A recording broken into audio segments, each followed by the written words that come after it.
Students, welcome online classes Bishop Academy, Senior Secondary School Maharajan. Today I will discuss class 10th Physics, Chapter 1 Electricity.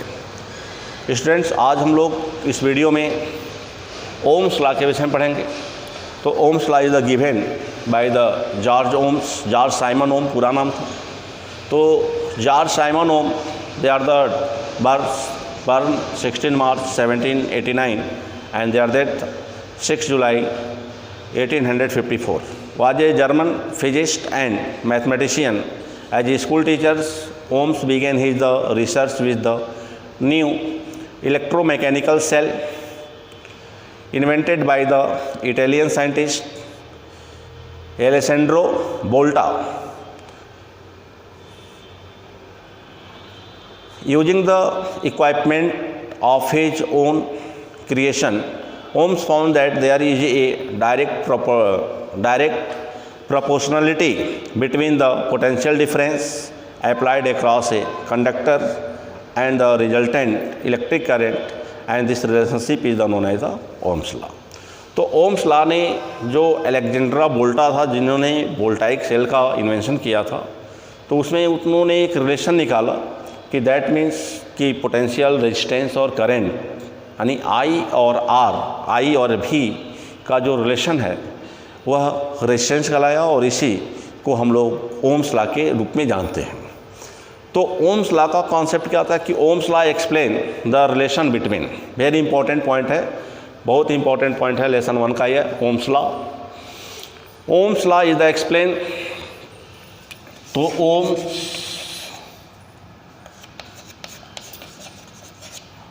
Ohms law क्या है?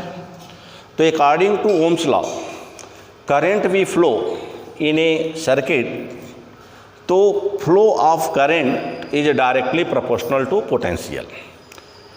तो Ohm's ने कहा कि अगर किसी सर्किट में अगर करंट फ्लो हो रहा है तो दिस करंट भी directly proportional to its potential difference. क्योंकि अगर हम सेल की बात करें तो सेल का दो टर्मिनल होता है, प्लस एंड माइनस. तो प्लस माइनस की बात अगर हम करें तो हम 2 पॉइंट पे पोटेंशियल बात करें तो यहाँ पे हमारा रिजल्ट जो होगा पोटेंशियल डिफरेंस के फॉर्म आएगा. तो ओम्स लॉ ने डिफाइन किया कि according to Ohm's law, at the constant temperature the current flowing through a conductor is directly proportional to the potential difference across its end. तो उसका जो कॉन्सेप्ट था, उसने जो अपना डिफिनेशन दिया तो उसमें लिखा तो कि अकॉर्डिंग टू दिस लॉ, यानी according to Ohm's law,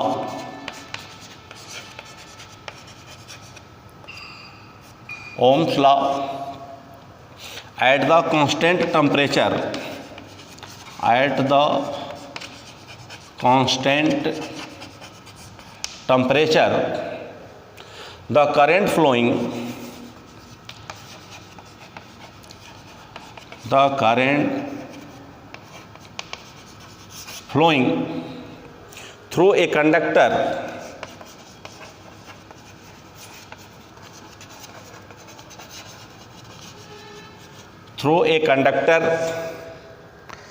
is directly proportional to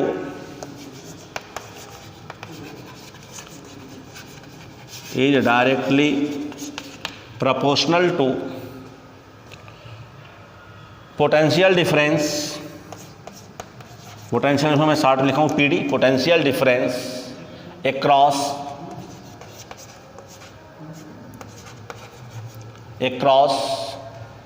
it's and, across its end.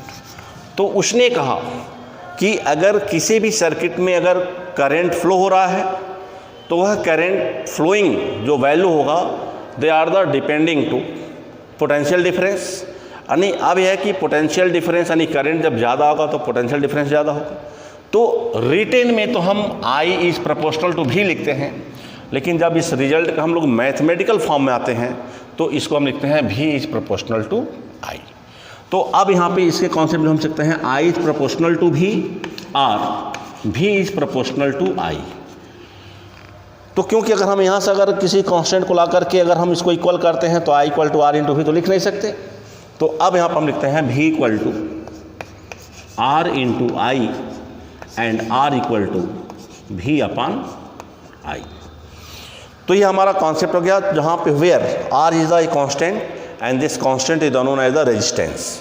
तो आर जो हमारा है क्या है, यह एक कांस्टेंट है जिसे हम लोग क्या कहते हैं, resistance of wire, they are the opposing the flow of the electric current in the system. जो सिस्टम में करंट फ्लो का क्या करता है, अपोज करता है। तो ये बहुत इंपॉर्टेंट लॉ होता है कि Ohm's law, they are the define are the given a relation between I, V and R. तो ओम्स लॉ ने एक रिलेशन डेवलप किया, किसके हेल्प से, वोल्टाइक सेल के हेल्प से। और वोल्टाइक सेल को कौन इन्वेंट किया था, अलेक्जेंड्रा वोल्टा ने। तो जब उसने सेल को प्रिपेयर किया तो उसने एक्सपेरिमेंट किया, तो एक्सपेरिमेंट में देखा कि आई जो है, यानी जो फ्लो ऑफ करंट है, they are the depending on the potential. Cell का पोटेंशियल ज़्यादा था तो उसमें करंट ज़्यादा फ्लो हो रहा था। तो V is I is proportional to V, या यहाँ पर हमने लिखा V is proportional to I, मतलब पोटेंशियल ज़्यादा होगा तो करंट क्या होगा, ज़्यादा होगा। क्योंकि डायरेक्टली प्रोपोर्शनल होता है कि in which ratio V R V, change the value of V, increase करेंगे तो I भी इंक्रीज होगा, अगर V की वैल्यू को डिक्रीज करेंगे तो I की वैल्यू भी क्या होगा, डिक्रीज होगा। Where R is the constant, तो उसने इक्वल करने के लिए एक कॉन्स्टेंट यूज़ किया, they are the known as the resistance, और R इक्वल हो गया V अपॉन I। तो अगर हम R की यूनिट की बात करें तो वोल्ट पर एम्पियर, या इसको वन वर्ड में ओम्स के नाम पर ही इसका यूनिट ओम्स रखा गया। तो SI unit of the resistance is the ohm. अब ये होता है कि ऑन विच फैक्टर्स, तो अगर हम इसमें अगर ग्राफ की बात करें तो अभी इस लेवल पर 10th लेवल पर जो हमारा ग्राफ होता है, they are the making a straight line.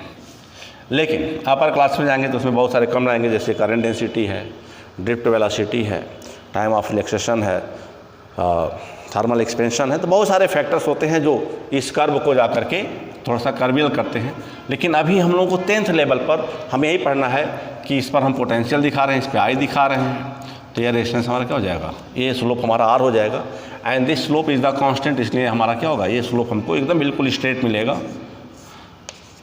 जैसे मान लो यहाँ पे अगर आर की वैल्यू 2 है तो यहाँ भी आर की वैल्यू 2 आएगा। यहाँ पे अगर हम ड्रा करें तो यहाँ पर भी आर की वैल्यू हमको कितना मिलेगा, 2 ही मिलेगा। और यहाँ पे 2 है तो यहाँ भी 2 रहेगा, यहाँ भी 2 रहेगा, तो यहाँ हर पॉइंट पर हमारा रिजल्ट जो होगा वो क्या होगा, कांस्टेंट होगा। तो ओम्स लॉ के अकॉर्डिंग क्या होगा डेफिनेशन, कि according to Ohm's law at the constant temperature the current flowing through a conductor is directly proportional to potential difference across its end. अब यहाँ पे जो न्यूमेरिकल इसका कॉन्सेप्ट जो आ रहा है,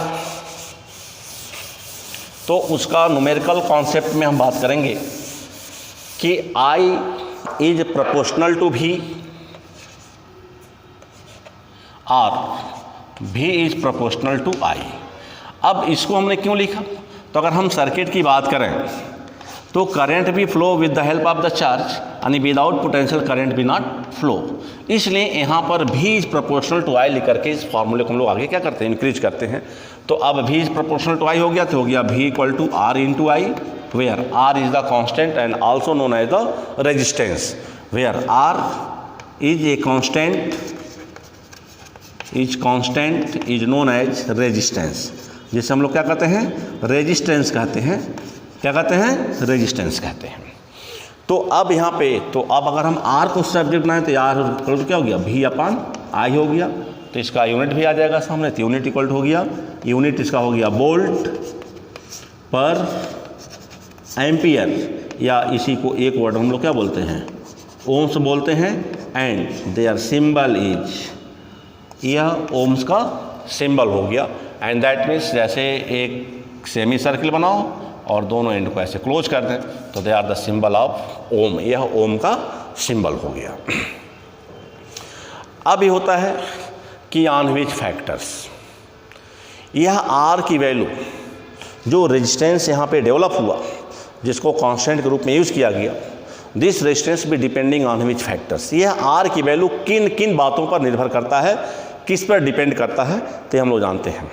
तो current is directly proportional to potential difference और current is the inversely proportional to resistance.